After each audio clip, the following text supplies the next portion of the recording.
Pak Ganjar, kalau kita berbicara mengenai masalah kasus positif yang ada di Jawa Tengah sampai saat ini ya Pak ya, mungkin Pak Ganjar bisa kasih gambaran ke kita untuk teman-teman yang terkena positif di Jawa Tengah ini, mereka ini sebenarnya kasusnya dari mana Pak? Apakah dari impor kah, ataukah memang dari teman-teman yang terkena positif kah, atau ada yang tidak jujur Pak? Ya, ini pertanyaannya sebenarnya jawabannya sudah lengkap itu. Jadi risetnya Jak TV bagus ini. Jadi yang awal-awal dulu memang ada klasternya dari Bogor, ya. Terus kemudian Bogor itu ada yang seminar, ada yang kelompok gereja apa begitu. Itu yang ada dari Bogor. Dari seminar dan gereja ini kemudian terbawa. Ada juga yang dari Jakarta.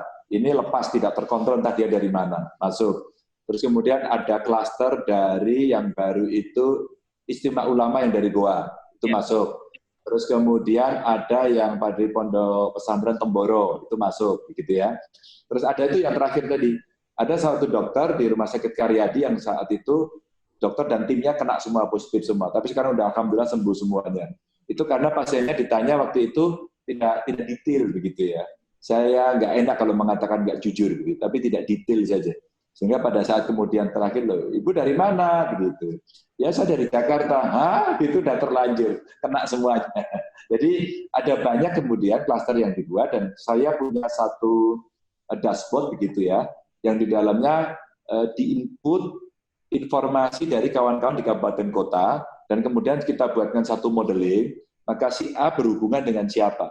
Jadi ada kontak erat, kontak dekat, kontak sosial. Jadi kontak eratnya ini sekarang ketemu dan kita buatkan satu modeling sehingga saya bisa tahu, oh ini tertularnya dari satu kabupaten ini, oh ini tertularnya ternyata dari tempat epicenter yang jauh, oh ini ternyata sudah menulari atau namanya sudah transmisi lokal gitu ya. Jadi itu terbaca dalam satu gambar yang orang awam mudah sekali. Jadi menemukan titik-titiknya. Titik ini ada namanya berhubungan dengan ini, dengan ini, dengan ini, dan itu seluruh Jawa Tengah. Dan itulah yang kemudian memudahkan kita untuk melakukan tracing dari mana dia berasal.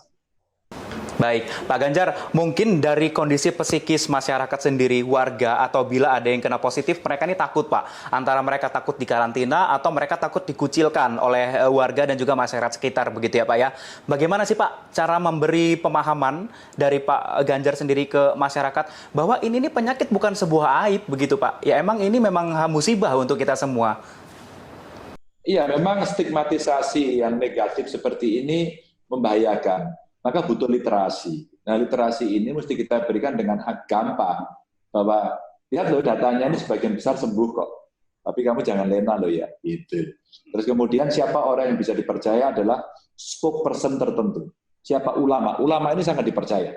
Maka ulama kita minta bantu menjelaskan. Siapa lagi? Tokoh agama. Tokoh agama bisa kita minta untuk mereka menjelaskan. Siapa lagi? Tokoh masyarakat. Tokoh masyarakat bisa juga. Atau pejabat formal. Pejabat formal itu ya ada gubernur, bupati, wali kota, ada camat, ada kades, lurah, begitu ya.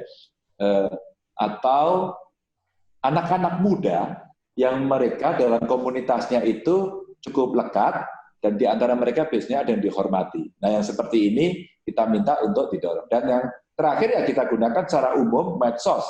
Karena dunianya kan digital nih. Semua tiap hari pegang medsos nih. Kan perusahaan banyak yang turun penjualannya, bahkan ada yang bangkrut, ya. Tapi kan perusahaan teknologi informasi ini khususnya yang provider jual pulsa kan sekarang naiknya tinggi sekali, Mas. Karena semua orang pakai itu. Jadi kita gunakan juga medsos untuk menjelaskan kepada masyarakat sebagai satu edukasi untuk menjelaskan bahwa ini bisa disembuhkan, cara penularannya seperti ini, cara pelindungan dirinya seperti ini, maka jangan sampai ada stempel yang membuat stigma negatif. Ya, saya rasa peran media sosial sekarang sangat berpengaruh dalam kondisi seperti ini ya Pak ya. Kita harus gunakan secara bijak dan juga positif. Pak Ganjar, kemarin beberapa waktu lalu saya sempat menyimak dari pernyataan dari Bapak Ahmad Yuryanto yang menyatakan katanya ini Semarang ini bisa menjadi epicentrum baru Pak untuk penyebaran wabah COVID. Ada tanggapan Pak? Iya, karena kalau masyarakat tidak disiplin, betul. Karena memang di Jawa Tengah tertinggi di Kota Semarang. Maka kenapa kemudian Pak Wali Kota turun untuk membuat satu pembatasan kegiatan masyarakat karena itu gitu. Nah, sekarang coba kita dorong, apa sih epicentrum yang di Semarang gitu. Ternyata ada dari Rumah Sakit Karyadi, ada yang tadi dari titik yang masuk. Maka apa? kita lakukan tindakan yang sedikit intensitasnya tinggi. Kita batasi pabrik-pabrik, kita minta untuk atur, ya kan, terus kemudian pasar-pasar kita minta diatur, maka Salatiga mengatur dengan baik, kemudian dicontoh sama yang lain. Kita tidak pernah berhenti untuk cerewet, gitu ya. Termasuk Satpol PP, kepolisian, TNI kita minta bantu untuk sosialisasi, membubarkan kerumunan, sampai tetap mengedukasi. Jadi kalau di Semarang nanti masyarakat tidak taat, bukan tidak mungkin epicenter baru itu memang akan muncul gitu.